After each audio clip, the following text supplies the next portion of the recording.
श्री सच्चिदानंद सद्गुरु साईनाथ महाराज की जय। श्री सच्चिदानंद सद्गुरु साईनाथ महाराज की जय। श्री साई सच्चरित्र अध्याय 17। बाबा की आज्ञा मानने और ना मानने का प्रभाव। भिक्षावृत्ति क्यों? तरखट परिवार के कुछ अनुभव। बाबा की आज्ञा मानने और ना मानने का प्रभाव।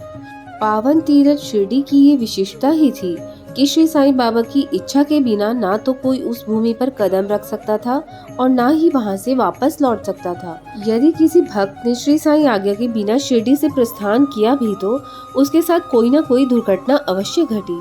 इसके अलावा जो श्री साईं आज्ञा के बिना शिरडी में ही ठहरना चाहता था वह भी कष्टों से घिर गया। नीचे कुछ भक्तों के साथ घटी दुर्घटनाओं का वृतांत प्रस्तुत किया जा रहा है। एक बार की बात है कि तात्या कोते पाटिल, जिन पर बाबा की विशेष कृपा थी, वे जल्दबाजी करते हुए मस्जिद पहुंचे और बाबा को प्रणाम कर निवेदन किया कि बाबा, मैं कोपर गांव के बाजार जा रहा हूं, आज्ञा दें। बाबा ने उन्हें कहा कि जल्दबाजी मत करो, कुछ देर रुको, अभी तुम गांव के बाहर मत निकलो, समय ठीक नहीं है। लेकिन तात्या कोते ने जब जल्दबाजी की तो बाबा बोले कि अच्छा, एक काम करो कि अपने साथ श्यामा को भी ले जाओ। तात्या कोते सुनी अनसुनी कर तांगे पर सवार होकर जल्दी से चल पड़े। उस तांगे में 2 घोड़े जुते थे। उनमें से एक घोड़ा कीमती होने के साथ ही तेज दौड़ने वाला और बड़ा चंचल था। सांवली विहीर गांव जैसे ही निकल चुका तो वह घोड़ा बड़ी तेजी से दौड़ पड़ा। परिणाम ये हुआ कि घोड़े की कमर में मोच आने से वह घोड़ा भूमि पर गिर पड़ा। तात्या कोते पाटिल को चोट तो नहीं लगी, लेकिन श्री साईं बाबा द्वारा आज्ञा न देने की बात उनके दिमाग में अवश्य आ गई। तात्या कोते ने ही पहले भी एक बार श्री साईं बाबा की आज्ञा का उल्लंघन किया था। जब वे कोहलर गांव जा रहे थे उस समय भी उनके साथ ऐसे ही घटना घटी थी। यूरोप के एक सज्जन थे जो मुंबई में रहा करते थे। एक बार वे नाना साहेब चंदोरकर से परिचय पत्र पाकर किसी विशेष कार्यवश शिरडी आए तो उन्हें शानदार तंबू में ठहरा दिया गया, जबकि वे श्री साईं बाबा के सामने शीश झुकाकर उनके कर कमलों का चुंबन करने के इच्छुक थे। अपनी अभिलाषा पूर्ति के लिए उन्होंने मस्जिद की सीढ़ियों पर चढ़ने की 3 बार चेष्टा की, लेकिन बाबा ने उन्हें सीढ़ियां चढ़ने से मना कर दिया। आखिर उन्हें आंगन में रहकर ही दर्शन करने को कहा गया। इस अजीबोगरीब स्वागत से वे सज्जन रुष्ट हो गए और उन्होंने शिरडी से शीघ्र लौट जाने का मानस बना लिया। फिर वे आज्ञा लेने बाबा के पास आए तो बाबा ने अगले दिन जाने को कहा। वहां उपस्थित बाबा के अन्य भक्तों ने उन सज्जन से बाबा की आज्ञा मान लेने का आग्रह किया, लेकिन वे नहीं माने और तांगे में बैठकर चल पड़े। अभी तांगा सांवली विहीर तक ही पहुंचा होगा कि तभी सामने एक साइकिल सवार के आ जाने से घोड़ा बिदक गया और तेजी से दौड़ने लगे। परिणाम ये हुआ कि तांगा पलट गया और वे सज्जन लुढ़क कर कुछ दूर तक तांगे के साथ घसीटता हुआ चला गया। वहां मौजूद लोगों ने दौड़कर उन्हें उठाया। चोट अधिक आई थी, अतः उन्हें कोपर गांव के अस्पताल में भर्ती करा दिया गया। भिक्षावृत्ति क्यों? पिछले अध्याय में श्री साईं बाबा द्वारा भिक्षा मांगने का विवरण दिया गया है। इस संदर्भ में कुछ लोगों को संशय हो सकता है कि बाबा जैसे सिद्ध पुरुष को आजीवन भिक्षावृत्ति अपनाने की क्या आवश्यकता पड़ गई। वस्तुतः इसके 2 कारण हो सकते हैं, जिनका हेमाडपंत ने मूल ग्रंथ में वर्णन किया है। पहला कारण ये है कि जो लोग कंचन, कामिनी व कीर्ति अर्थात 3 ककार को त्याग चुके हैं वही भिक्षा पाने के अधिकारी हैं, ऐसा शास्त्रों में कहा गया है। क्योंकि वे घर में रहकर भोजन आदि की व्यवस्था नहीं कर सकते, इसलिए उन्हें भिक्षा देने का दायित्व गृहस्थों पर है। जहाँ तक श्री साईं बाबा का प्रश्न है, वे ना तो गृहस्थी थे और ना ही वानप्रस्थी थे। वे बाल ब्रह्मचारी थे। उनकी दृष्टि में सारा संसार ही उनका घर था। वे परब्रह्मा, विश्व के पालनहार व स्वयं भगवान वासुदेव ही थे। दूसरा कारण यह है कि गृहस्थ आश्रम में रहने वाले लोगों को रसोई में भोजन बनाते समय ये 5 क्रियाएं करनी पड़ती है: पीसना, दलना, बर्तन मलना, मार्जनी, चूल्हा जलाना। ये एक प्रकार से 5 प्रकार के पाप हैं जिनका प्रायश्चित करना आवश्यक है। इन्हीं सबको पंचसूना कहते हैं। ये क्रियाएं पाप इसलिए हैं कि इनको करने से जीवों की हत्या किसी न किसी रूप में होती ही है। इन्हीं पापों के प्रायश्चित के लिए 5 प्रकार के यज्ञ करने की आज्ञा शास्त्रों में दी गई है। 5 यज्ञ ये है: ब्रह्म यज्ञ, पितृ यज्ञ, देव यज्ञ, भूत यज्ञ और 5वां अतिथि यज्ञ। उपरोक्त कर्मादि शास्त्र सम्मत विधि से किए जाए तो मन निर्मल होकर ज्ञान का मार्ग सुगम होता है। भिक्षावृत्ति द्वारा श्री साईं बाबा गृहस्थियों को उनके पावन कर्मों की स्मृति कराते रहते थे। हेमांड बंद का कहना है कि वे लोग धन्य हैं जिन्हें श्री साईं बाबा के दर्शन घर बैठे ही हो जाया करते थे। तरखड़ परिवार के कुछ अनुभव। श्रीमद् भगवद गीता में भगवान श्री कृष्ण ने कहा है कि जो भक्त मुझे पत्र, पुष्प, फल, जल आदि प्रेम पूर्वक अर्पण करता है, उस निर्मल चित्त वाले निष्काम भक्त का प्रेम से अर्पण किया हुआ वह पत्र पुष्प आदि मैं साक्षात प्रकट होकर प्रीति पूर्वक ग्रहण कर लेता हूँ। श्री साईं बाबा के बारे में भी ऐसा ही समझना चाहिए। यदि कोई भक्त श्री साईं बाबा को कुछ अर्पण करने का इच्छुक होता था और वह उस वस्तु को अर्पण करना भूल जाता था तो श्री साईं बाबा उसे स्वयं या उसके किसी मित्र के माध्यम से उसे स्मरण करवाकर वह वस्तु अर्पण करने को कहते थे और वह वस्तु स्वीकार करके उसे आशीर्वाद देते थे। ऐसा ही तरखड़ परिवार के साथ भी घटित हुआ है, जिसका विवरण इस प्रकार है। बाबा साहिब तरखड़ प्रार्थना समाजी थे, लेकिन श्री साईं बाबा के अनन्य भक्त थे। उनकी धर्म पत्नी व पुत्र की दृष्टि में तो श्री साईं बाबा ही सब कुछ थे। एक बार उन्होंने निर्णय किया कि उनका पुत्र व पत्नी गर्मी की छुट्टियां शिरडी में ही बिताएं, लेकिन उनका पुत्र उनके विचार से सहमत नहीं हुआ। वे गर्मी की छुट्टियां बांद्रा में ही बिताना चाहता था, क्योंकि उसे आशंका थी कि उसके घर में न रहने से श्री साईं बाबा की पूजा में व्यवधान पड़ेगा। कारण कि पिताजी प्रार्थना समाजी होने के कारण वे श्री साईं बाबा की पूजा की ओर उचित ध्यान नहीं दे सकेंगे। लेकिन पिताजी ने जब उसे आश्वस्त कर दिया, तब माँ बेटी शुक्रवार को शिरडी रवाना हो गए। अगले दिन यानी शनिवार को बाबा साहेब तरखड़ ब्रह्म मुहूर्त में उठे और स्नान उपरांत पूजन करने से पहले श्री साईं बाबा को साष्टांग दंडवत कर बोले कि हे बाबा, मैं आपकी पूजा ठीक उसी तरह करूंगा जिस तरह मेरा पुत्र करता है। फिर उन्होंने पूजा कर मिश्री का भोग लगाया। बाद में मिश्री दोपहर भोजन के समय प्रसाद रूप में वितरित कर दी। रविवार तक पूजा निर्विघ्न संपन्न होती रही, लेकिन सोमवार को उन्हें ऑफिस जाना था। फिर भी पूजा निर्विघ्न संपन्न हो गई। उन्हें संतुष्टि हुई कि वे पुत्र को दिए आश्वासन को पूरा कर रहे थे, वह भी निर्विघ्न।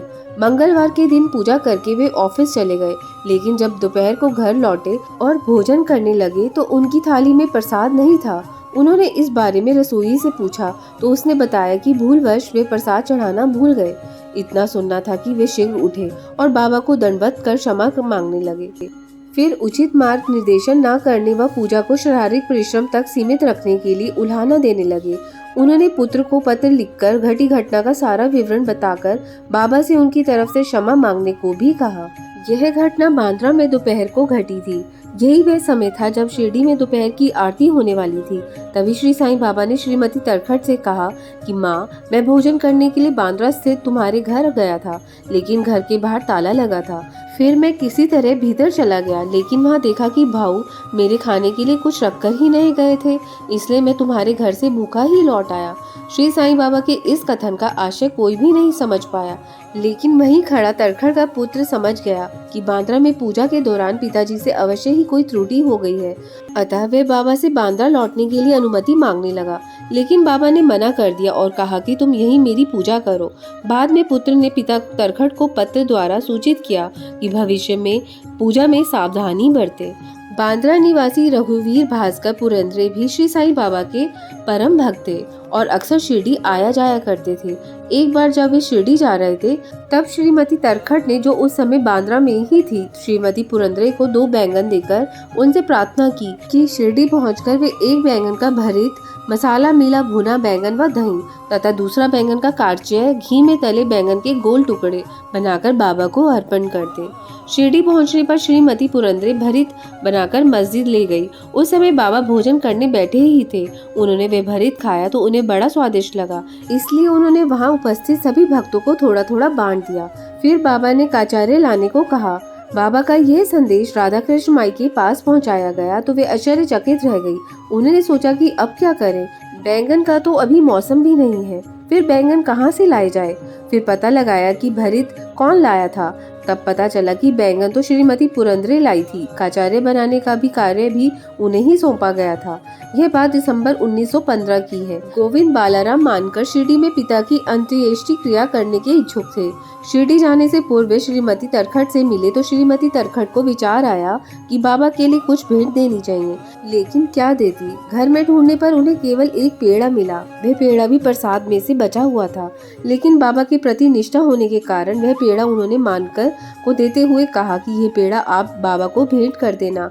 श्रीमती तरखट को पक्का विश्वास था कि बाबा पेड़े को अवश्य ही स्वीकार कर लेंगे। शिरडी पहुंचकर मानकर बाबा के दर्शनों के लिए जब मस्जिद गए तो पेड़ा ले जाना भूल गए, लेकिन बाबा ने उनसे कुछ नहीं कहा। मानकर जब पुनः शाम को भी पेड़ा लिए बिना ही जब बाबा के पास गए तो बाबा ने उनसे पूछा कि तुम क्या लाए हो? तब मानकर ने कहा कि मैं तो कुछ भी नहीं लाया। बाबा ने जब दोबारा पूछा तब भी मानकर ने वही जवाब दिया। इस बार बाबा ने उनसे पूछा कि क्या माँ श्रीमती तरखट ने तुम्हें चलते समय कोई मिठाई नहीं दी थी? इतना सुनना था कि मानकर को तत्काल स्मरण हो आया कि श्रीमती तरखट ने उन्हें बाबा को देने के लिए एक पेड़ा दिया था। ये स्मरण आते ही वे बाबा से क्षमा मांगते हुए दौड़ कर गए और वह पेड़ा लाकर बाबा को अर्पण कर दिया। बाबा ने वह पेड़ा तुरंत खा लिया। इसी तरह की एक अन्य घटना श्रीमती तरखट से संबंधित ही है। एक बार श्रीमती तरखट शिरडी में ही थी। दोपहर का भोजन बन चुका था और थालियों में परोसा जा रहा था। उसी समय वह एक भूखा कुत्ता आकर भौंकने लगा।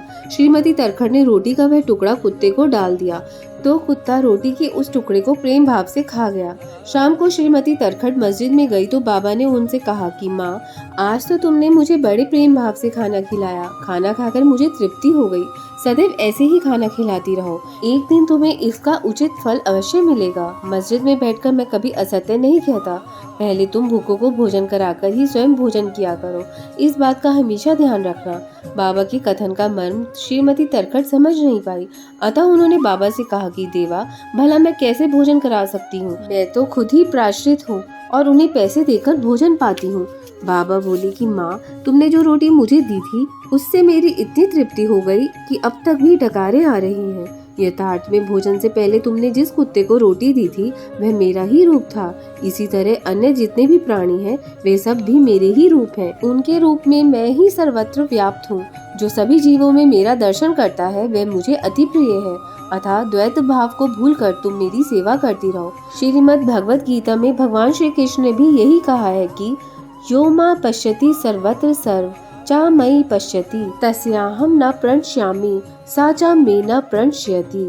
अर्थात जो सभी जीवों में सबके आत्मा रूप मुझ वासुदेव को व्याप्त देखता है और सभी जीवों को मुझ में देखता है, उसके लिए मैं सर्वत्र व्याप्त हूँ और वह मेरे लिए भी व्याप्त है, क्योंकि वह मुझ में एक भाव से स्थित है। श्री साईं बाबा के इस अमृतमय उपदेश को ग्रहण कर श्रीमती तरखट भाव विह्वल हो गई और उनके नेत्रों से अश्रुधारा बह चली। गला अवरुद्ध हो गया और उन्हें अपार हर्ष हुआ। उपनिषदों पुराणों का मानव मात्र को यही उपदेश है कि ईशावास्यमिदं सर्व, अर्थात सभी जीवों में परमात्मा का वास है। इसकी प्रत्यक्ष अनुभूति करो। श्री साईं बाबा ने भी वस्तुतः शास्त्र सम्मत उपदेश देते हुए यही कहा है कि सभी जीवों में परमात्मा का दर्शन करो। ओम साई नमो नमः। ओम साई राम। ओम साई राम। अब हम आगे अध्याय 18 का अध्ययन करेंगे। तब तक साई स्मरण करते रहिए, अच्छे कार्य करिए, बेजुबान जानवरों की मदद करिए, साईं बाबा के बताए हुए मार्ग पर चलिए। ओम साई राम। जय साई राम।